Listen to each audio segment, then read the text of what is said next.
Good evening and welcome back to Prime of Midlife. It's Wednesday evening. The Bank of England has intervened. So I wanted to cover that along with pension funds and a couple of things that I've noticed from commenters. Now, I've got Karen McGregor here. She asked about scammers. So this is your public service announcement. Okay? If you get a text that is supposedly from the government in the UK saying you're entitled to a refund, a discount, you qualify for an energy discount, just click here. Don't you dare. No clicking. No clicking on any links on texts. The government does not send out texts to link you to a discount.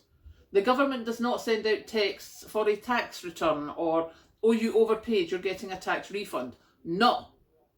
Do not do it. At all.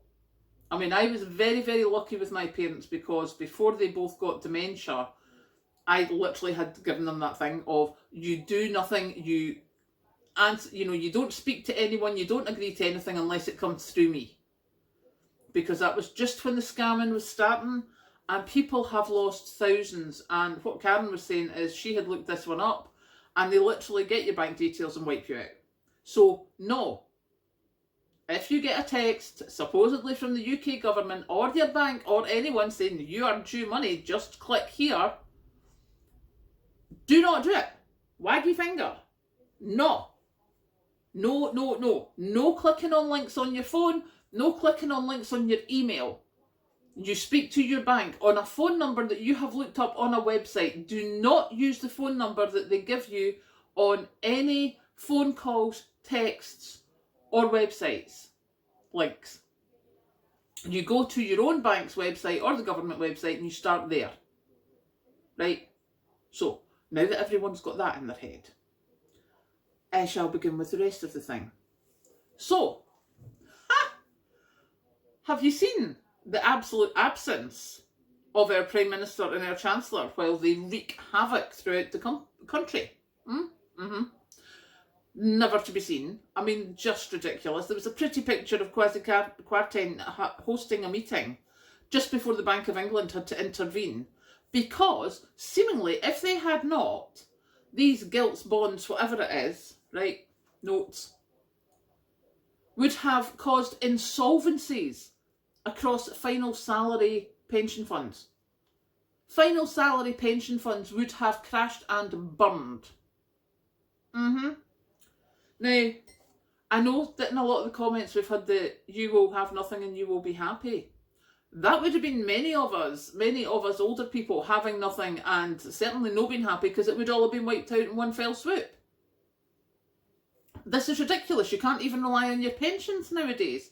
The whole reason that we were supposed to have these private pensions was so that the government couldn't mess them up. And what have they done? And don't even start me on, what's his face, the Financial Secretary to the Treasury, who's some minor underling MP who was sent out today to do the rounds of speaking to the news stations. And he's like, oh no, Bank of England did their job, that's what they're there to do. We're there to do our job. Nope, none of this is our responsibility. The whole world is having higher interest rates. The whole world is suffering the same as us. The whole world did not just free fall its currency. Funnily enough, against the euro and the dollar, it's the pound that's been going down. So don't be giving me your rubbish about America and Europe and oh, it's all over the world, everyone's struggling. Everyone hasn't lost a quarter of the value of their currency in like 48 hours. Just rubbish. So we're not happy with that either. Now, also, Ali, shout out to Ali. This was actually what I was going to talk about yesterday till I had the stupid man on the telly. Ali mentioned that she's going to have her son and daughter-in-law living with her over the winter because they just can't afford to stay on their own. Ali, you're not going to be alone, sweetheart. Believe you me, there's going to be a lot of us doing that, and I'm pretty sure I'm going to be one of them. It's going to be, especially when mortgage rates go up so much. I mean, I think at lunchtime today I saw something, it was on the BBC, granted, because I can start that from the beginning at 1 o'clock. Do you know, when I get in, I don't get in here till like 1:15 for lunch. So I start the BBC News again. and they said that on average, the average payment for a 2-year something or other is it's going to cost you more than £6,000 a year extra. Extra. So any reduction in stamp duty, any reduction that they're giving us just now is totally pointless, because you're going to be at least £6,000 a year more in your mortgage payments if it goes up to 6%. So there's going to be kids, what am I saying, kids? Do you know, 20, 30, 40-year-olds who are going to lose their houses, or who are not going to be able to buy their own house and are going to have to either stay in rented accommodation, which the rent's going to go up, so they're going to have to leave anyway. We are going to become multi-generational households again.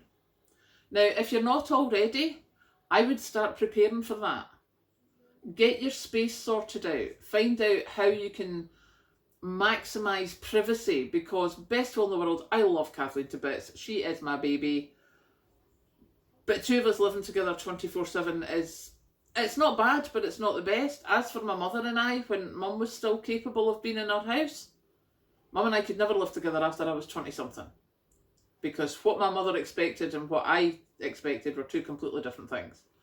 So you need to manage your expectations there. So if you think that is going to happen to you, I would start looking at it now. What room are they going to have? Are you all going to eat together? If not, are you going to put a wee microwave and a 2-ring burner in their room? And that all means that they can do their own wee snacks. Maybe not dinner, but they can have their own wee snacks and do their own breakfast if they want. It's something to think about now, because I think there's going to be a lot of us having to look at it. So yes, that is my thoughts of today. So you've all had the public service announcement about the scammers. Do not fall for the scammers. We've all heard what idiots the government are and why they're running away and hiding. This should not be allowed, by the way. If you're the Prime Minister and the Chancellor of a country and you've just completely messed up their financial security, you should be out there giving talks and interviews and stuff. You should be answering for your actions.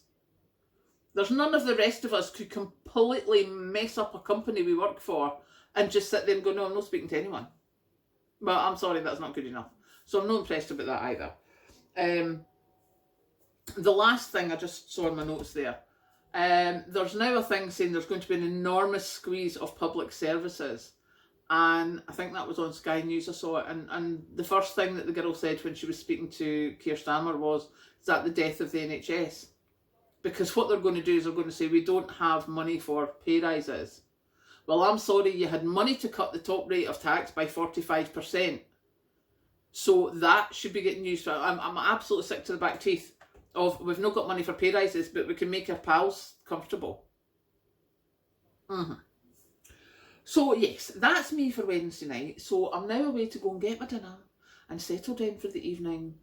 So I will leave you now and I will catch you later. See you later.